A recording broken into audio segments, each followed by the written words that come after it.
Hey, all you mentees, this is the Uncanny Omar from Near Mint Condition, and join me today for a special Hidden Gems graphic novel edition, so please stay tuned. And welcome back, everybody. Now, before I get started, go ahead and hit that like button because it helps with our YouTube algorithm and helps our channel grow, and subscribe if you haven't subscribed yet. We put out videos every day. So, welcome back. Normally when I do these hidden gems, I like to focus on about 5 books from different publishers to talk about some of these graphic novels that you may or may not have heard of. Today, I wanted to do something a little bit special. As I was getting ready to do my book tour of my library for you all that you have been asking for a while, it's coming in November, I promise, I ran across my Flight Anthology. All 8 volumes, and that's what I'm going to be talking about today, because I feel like this is a series of books that nobody talks about, and for some reason I think it belongs in everybody's library. Now, before I get started, some of these are in print, some of them are out of print. The ones that are out of print are not that expensive. I did a little bit of research, so just in case, you're like, oh man, quit showing us these out of print books. I promise, even though that they are out of print, they're still easily accessible as of this video today. So let's go ahead and get started. We're going to talk a little bit about the history. I'm going to showcase each one of the books with my favorite stories because we're looking at an anthology, and anthologies are always hard to review, at least for me. So hopefully I can showcase some of this beautiful artwork to get you hooked. Now, before we open up each of these books to show you some of the stories and artwork, here's what all the spines look like together. All the ones that I have are published either by Vidyard or Ballantine Books.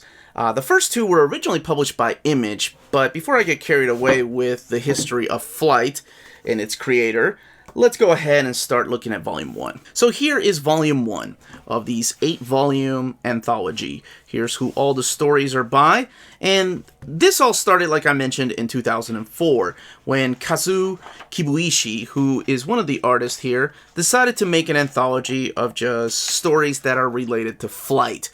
Stories that have some kind of flying or some kind of aspect of flight in them.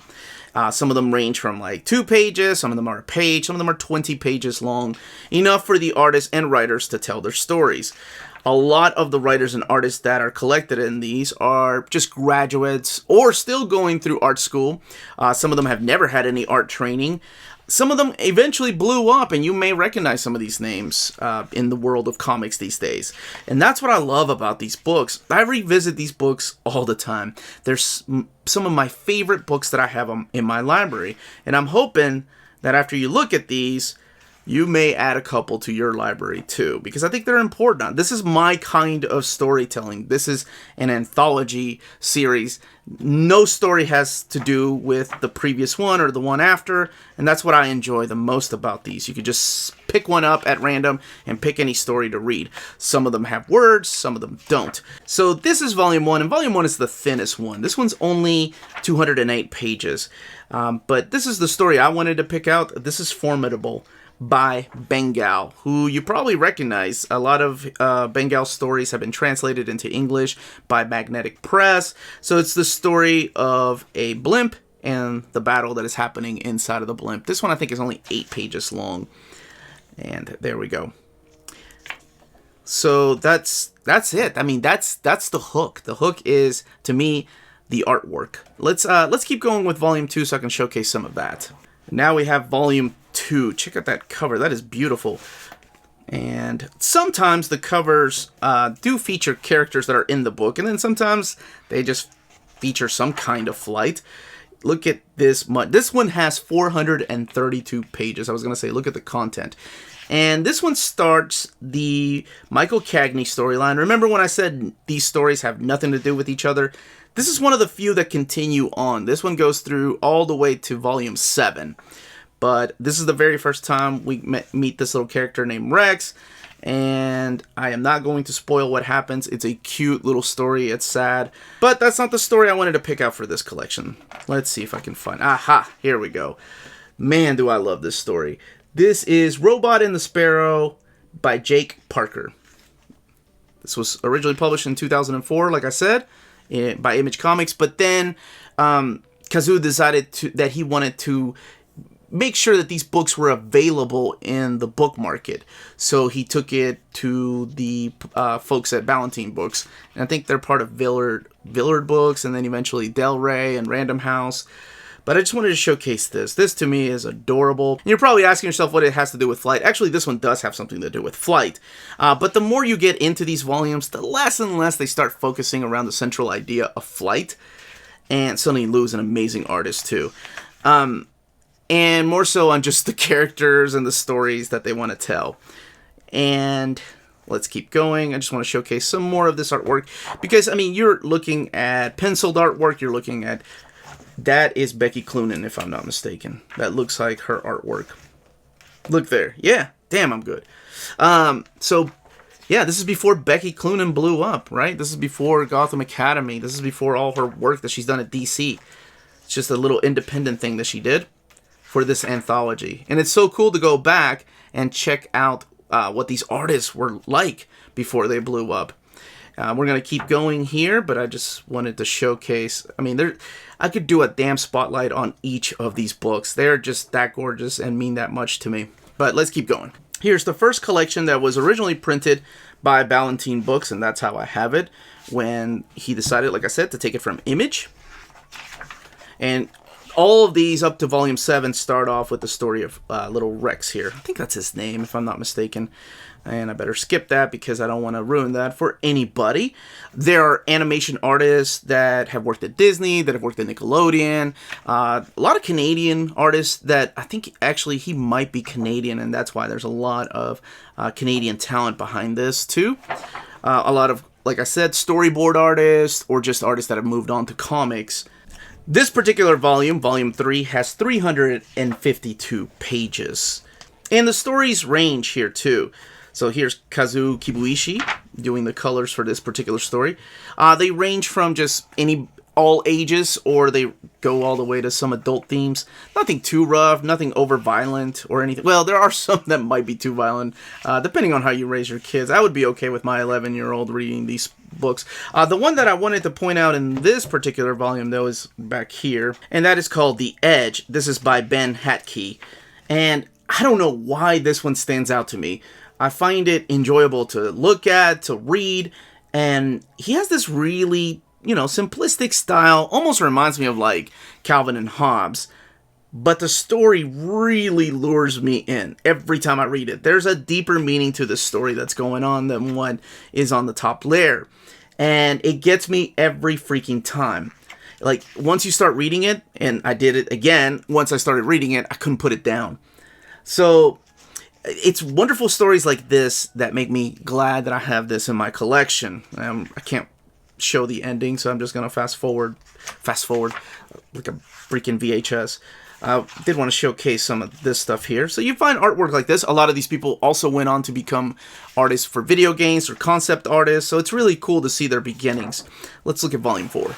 And here we are at Volume 4. And if I'm to pick one of these anthologies to get people to read, this is probably my favorite one. It is just full of so many stories that I've really, really enjoyed. Again, with the little fox here. And moving on, because there's one in particular I want to show you, and it's very short. By the way, in the back, they kind of tell you a little bit about the creators here. Let me go back here. Oh, and I forgot to mention that some of these have afterwords by some famous creators. Like the first one had an afterword by Scott McCloud. This one has an afterword by Jeff Smith, the creator of Bone.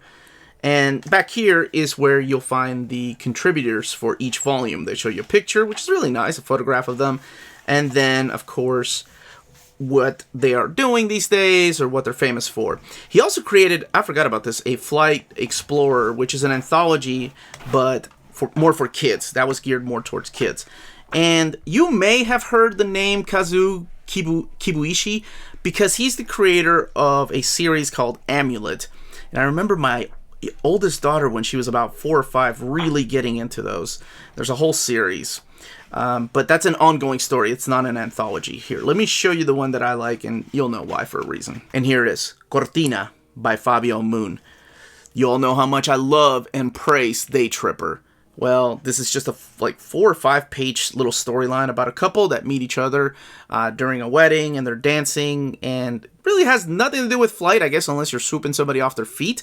But it just shows the meaning of dancing. And the word actually means curtain. And that's it. I mean, that's short, sweet, little story by Fabio Moon. I forgot that it was in here until I picked this volume up a couple of weeks ago when I was moving things around. And yeah, see, look at this wonderful artwork. There's all types. This one's crazy. It's about the elephant that gets dragged. Yeah, look at the detail. This belongs, first of all, in everybody's library, and it belongs to get a reprint in hardcover edition. I don't think the market was ready for books like these back then. The book, by the way, has 352 pages, and I don't want to... I said I would only show one story. Sorry. Let's keep going. And at this moment, I just want to remind you all that we do have a Patreon, and it's an amazing way to support the channel. It makes videos like this possible, and thank you to our existing patrons. Now, let's keep going and looking at the inside of these books. Here we have Volume 5. I love this cover. This might be one of my favorite ones. I just like the fact that it's a different color than the rest of them. It's really pretty. Volume 5, again with your table of contents and all the creators and the pages. Kicking it off with, like I always mention, that little story about that little fox. It's cute. And keep going here. There's a couple stories here. It's not the only one. There's a couple stories that you'll see reoccurring characters. But for the most part, you don't need to have read the previous or the next volume to enjoy the standalone stories. I guess my obsession with anthologies really started with horror magazines. Like back in the day with sneaking into the library to look at, what was it, Creepshow, that was based on the... I didn't know this, but Creepshow, the comic book, we had it at the school library, was based on... this one's really cute, and this is one that's actually carries on into another story, or there's different parts of the little robot that carry into the next volume.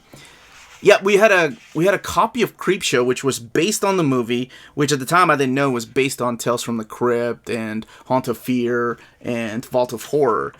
And I was just obsessed with it because I love the idea of anthologies, and I think that's what started my obsession with them. So when I started collecting things like Tales from the Crypt, the comics, and then I moved on to eerie and creepy magazines, House of Mystery, House of Secrets, and things like that, that's what hooked me. Now, what was the story I wanted to show you here? I think it's the one about the little kid that's a warrior or some kind of military.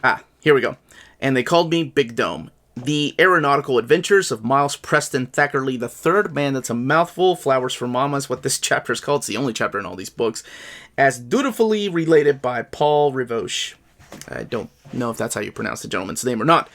But the reason that I like this one so much is because it does remind me of a lot of those European artists or from the anthologies that I was just talking about. And then, of course, Mad Magazine artist, which had a lot of European artists in it. So it's a simple story about a little kid that's fighting in, I think he's in like the Marines or the Navy, and he's writing his mom a letter about how he got hurt, and he just wants to be like his hero, this captain up here. But it's a really cute story, and what I really enjoyed more than anything was it did remind me of a lot of those European comics, like a lot of the heavy metal magazine artwork that I remember seeing as a kid. And moving on. Oh, this is another one of the little stories right here. Jellaby by Kian Su. This is one that appears in a few of the volumes. Okay. Sorry, I do want to show Voyage, because this reminds me of the Coke commercial. I feel like this was a storyboard artist for the Coke commercial. And I know that's probably insulting, but I guess it was a compliment, because at the time the Coke commercial was everywhere with the polar bear. Y'all may not even know what I'm talking about. By the way, this book has 368 pages, so it's a little bit bigger than volumes 3 and 4. But look how gorgeous that is. Alright, I'm not going to spoil the ending. Here we are at volume 6. Another pretty cover. Table of contents.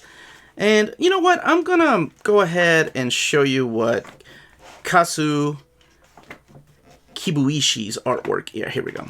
This is Desi Cutter Phantoms by Kazu Kibuishi. He's the mastermind behind this anthology, and this one is like a steampunk western is what this reads like. What this has to do with flight, like I mentioned earlier, very little. Very, not a lot, especially this volume. But I wanted to showcase his artwork because he's the one that he's the mastermind behind this. He's the one that did Amulet, which is a big selling book for kids. So it looks like, you know, a good mix between anime and American animation. I happen to really enjoy it. And his stories in here, honestly, his stories are hit and miss because some of these artists that are in here just, gosh, they're so damn good. All right, let me not show you the ending, but let's look at one that I really enjoy out of this one. And this volume was hard to pick because there's a couple of tear-jerking stories in here, but the story I'm going to go with, oh, it's not Mate. Even though, just let me show you this really quick. It's not this one, but look at the amount of detail in these birds. Oh, man, that's beautiful. Here we go, Dead Bunny, written by Nikki Damon, who I'm not really familiar with, but Justin Ridge is the artist. And it's a story of a bunny that comes back to life. So it's like a zombie bunny. And he needs to just find love. That's it. That's all he's looking for. But he's all zombified. And Justin Ridge has worked on animation. He's done The Last Airbender. He's done the Star Wars, Clone Wars. And then he did, I think, the Cleveland show. It's all in the back, it'll tell you. And look how adorable this is. The zombie bunny that just wants to find love. And what's his name? Percival, I think? Percival, yeah. I still remember. I love that story. It's so cute. And then, of course, there are others. Now, this particular volume, you probably notice, is a little bit smaller than the others, but this one has 288 pages. Now we are getting close to the end. So this is volume 7 of Flight. Again, kicking it off with the Saga of Rex. Okay, that's who I thought it was. And this is the prelude to what when Rex first appears in volume 2. So the story that I'm going to point out here is this story right here, Premium Cargo, by Kostas Kriakakis. Oh my goodness. I'm sorry. I think that's how you pronounce it. I just love the artwork in this story. It is beautiful. The plot is a little complicated, but there are small hints, you know. There's some things that you are not clear as to what's happening, even though there's dialogue. But I love this story. It is so cute. Like I mentioned, it's a little confusing. The ending gets me every time, but I freaking love it. I'm not going to spoil what happens. This one's about 30 pages long. And speaking of pages, this one here also has 288 pages. So we're getting thinner and thinner. And, oh, there's the Jellyby. Yeah, Guardian Angel. So, like I mentioned, this is another ongoing character. But it is the last time we see Rex. We don't see him in Volume 8. And so the sales of this... Oh, I do like this story, too. It's a career day. It's about a brother that takes his younger brother on adventures. Like, he's a warrior. This one is violent, but just look at this. Look at that. That's awesome. It's nice to take a break from, you know, superhero comics every once in a while, or even manga, like especially if you're reading a long manga like One Piece. And this is the kind of things that I enjoy taking a break to. This is what I call the palate cleanser in my library. I pick up books like this just to, you know, cleanse that palate in my brain to get ready for the next Silver Age book I gotta read. For example, Thor. I'm reading so much Thor this month, so I can do the reading order, and that comes out next week. But I love that story too. Alright, let's look at the final one. Alright, I may have told a little big lie at the beginning because when I said I did research on finding all of these, this is the one that I had a hard time finding. But I did find it at a local comic book store for a friend of mine just recently because I wanted her to have the set too. So they are still out there. You just have to look. This is the only one, I promise. The other ones are... If they're out of print, they're really affordable. But this is the only one that, oh my gosh, if you look online, it's kind of crazy. And you don't really need them unless you're an idiot completist like me. You have to have all 8 of them. Of course, there's a lot of you like that. You wouldn't be watching this channel, huh? I take that back. We're not idiots. We just have completist issues. But this is the final volume. And long story short, Kazu was just not seeing the sales of these. It wasn't selling as much, and then by this point, you know, I mentioned that Volume 1 was $19.95. This one was $27, and this one doesn't have as many pages as some of the other volumes, some of the earlier volumes, so it was a tougher sell. You know, not a lot of people were interested in anthologies, the artists were losing interest, and people were just, I think they weren't ready. The market wasn't ready for something like this. So in 2011, this is when this one came out, he pulled the plug. And that's sad. That makes me sad because we used to get at least 2 a year and then 1 a year, and I looked forward to it every year since 2004. And when he pulled the plug on the series, it was just a sad day. He used to set up at the San Diego Comic-Con. This is an awesome story, The Collector here. Every year to talk about the new upcoming anthology. The dream would be to just bring these back, make them hardcover. Now, you know, the people that read these when these were coming out originally are older and would love to have them in their library, showcase them in their library again. And this is the Sunny Lou. This is the last one I wanted to show you all because this is, like I said, the Malinky robot. We've had about 4 or 5 of these in the anthologies, but Sunny Lou's artwork, oh my gosh, I love the colors, I love the art, I love the character designs. It reminds me of that PTSD book that I did a overview of, which is one of my favorite books I've read this year. But this is what the artwork looks like. So it ends, and that sucks because there's no more. There's no more anthologies to look forward to. And actually the final story here is really cute, but I can't show it. But I think by now you know what these books are like. It's like you're walking into Fantasia for the first time. There's some fantastical stories of legendary heroes, and then there's some like steampunk stories that take place in another planet, the future. But they all, you know, each artist worked so hard to tell their story, and I think it's awesome that they found a place with these anthologies here.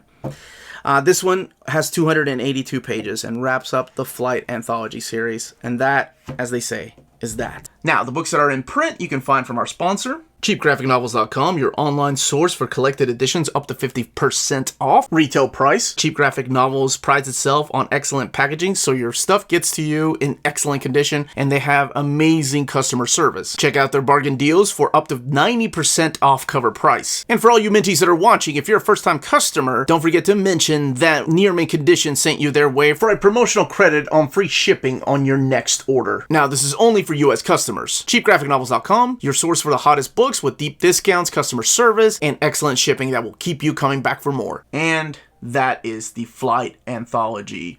And thank you so much to Kazu Kibuishi for being the mastermind behind these wonderful books. I was sad to see them go, but hey, who knows what the future might bring. Love to see some hardcover collections of these someday. And I would love to know if you're going to pick them up, if you've already picked them up, if they're part of your library, if you were gifted these books because people knew you like comic books. Because I think these are the type of books that make a good segue into graphic novels and comics. So that's just my opinion. Let me know what you thought of the artwork. Let me know what you thought of these books. Leave those comments down below. If you have any more questions, leave them down below. You all know I love talking back to each of you. Not in a smart-ass way, just talking back. Again, this was the Uncanny Omar. Please don't forget to hit like, subscribe if you haven't subscribed yet. Check our Patreon and our Redbubble out. All of that is in the description down below. Thank you so much to our existing patrons. More importantly, all of you, please stay healthy, stay safe out there, and much love.